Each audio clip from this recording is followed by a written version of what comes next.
Hi, another day, another blessing.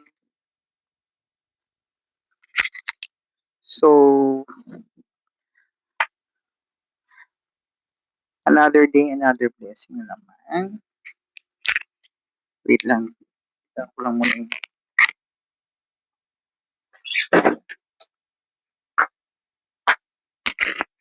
sasampay ko lang tong ating kumot.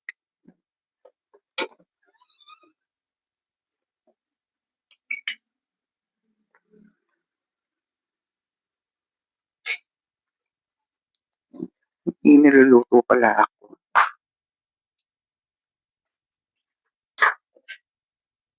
Hindi pa naman. Hindi pa natuyot.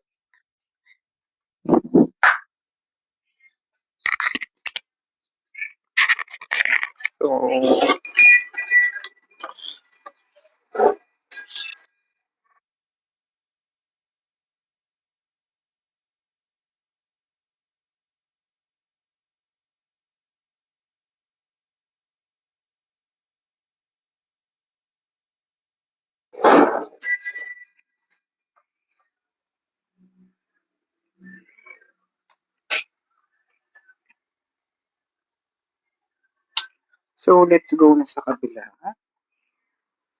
Ako'y mag-aayos mo. So, kumusta naman yung ating ganap sa buhay?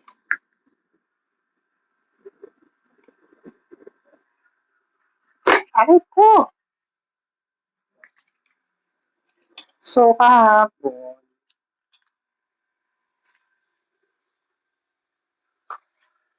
kahapon may ginawa. Ginawa ako, video review dun sa product na binili ko dito sa Black Hub. So, may permission naman dun sa nagbebenta na or dun sa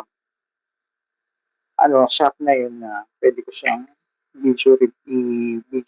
review.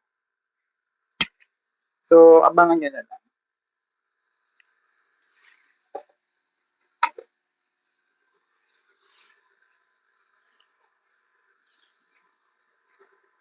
So, ano lang tayo sa topic? Continue na lang tayo sa topic kahapon about sa paano nga ba nag-umpisa. Well, ngayon na nga, yung sabi ko nga kahapon, nag-start ako ng kasi nung nakakilala siya, hindi man nila alam na marunong manggupit, mangkulay, magripan. So, lakasan lang talaga ng loob. Kasi, wala nang choice eh. Kasi dun sa work ko, dun sa ako nag-work, medyo mahina na. So, di na kaya ng everyday na panggasto. So, wala na pumapasok na pera, hindi na ako nakakaipon. Dun nga sa bar. So, may konting ipon ako, pero di sapat. So, dun na, nag-start yung lahat. Na ipagawa ko to, binenta ko yung car na una kong binili. Dating to, garahe to. So, naisip akong gawin ko kasi dati naman namin to pinaupa dati. So, ano na rin dito, may naggupit-gupit na. So,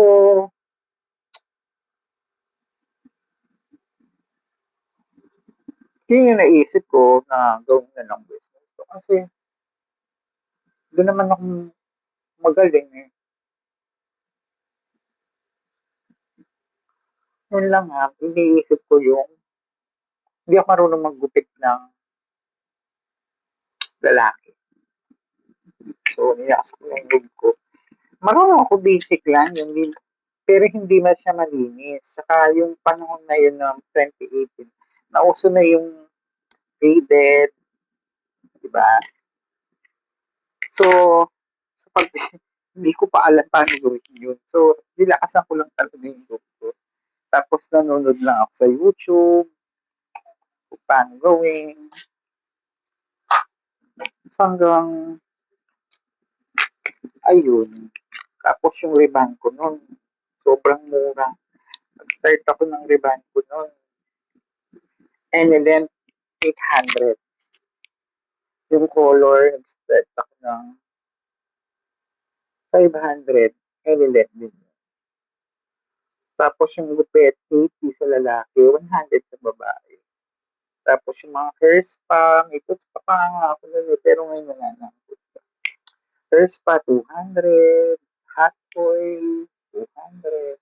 Ganun lang yung presyuhan ko dati. Kasi kailangan mo nang magpakilala sa mga tao.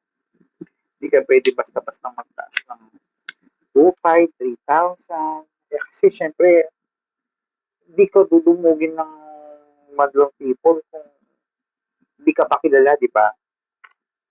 So, dun muna ako sa mababa para makilala ka nila. Pag nagusto nyo na rin gawa mo, hanggang dun sa maging loyal na sila sa'yo, babalikan ka, tapos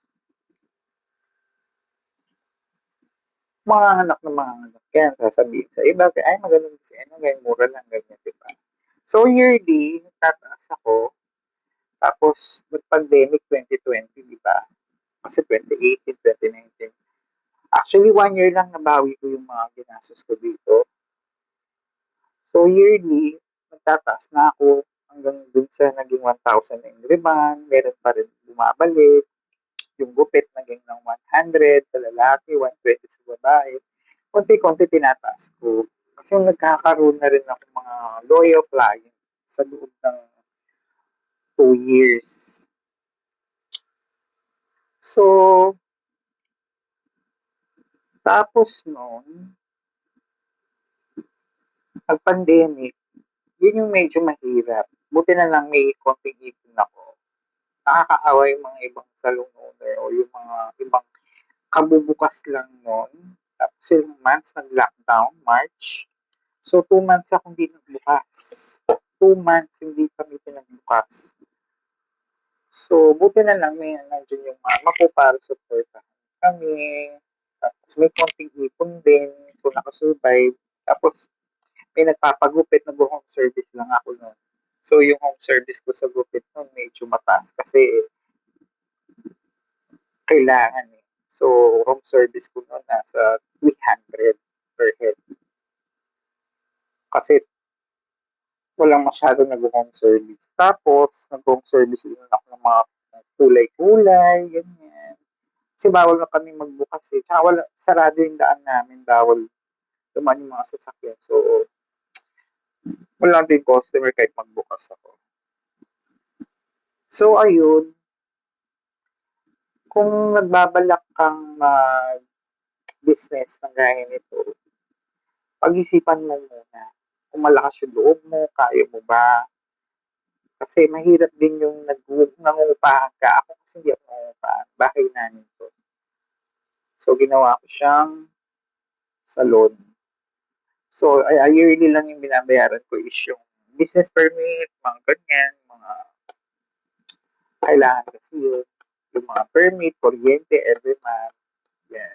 So, tutuloy natin yung discussion. Abangan nyo na lang muna yung video review ko dun sa product na inano ko. Continue natin to bukas. Yung paano wrapping. So, ayan. Thank you so much sa panonood. Follow nyo ako sa aking TikTok account and sa aking YouTube channel. Thank you. God bless. Mwah.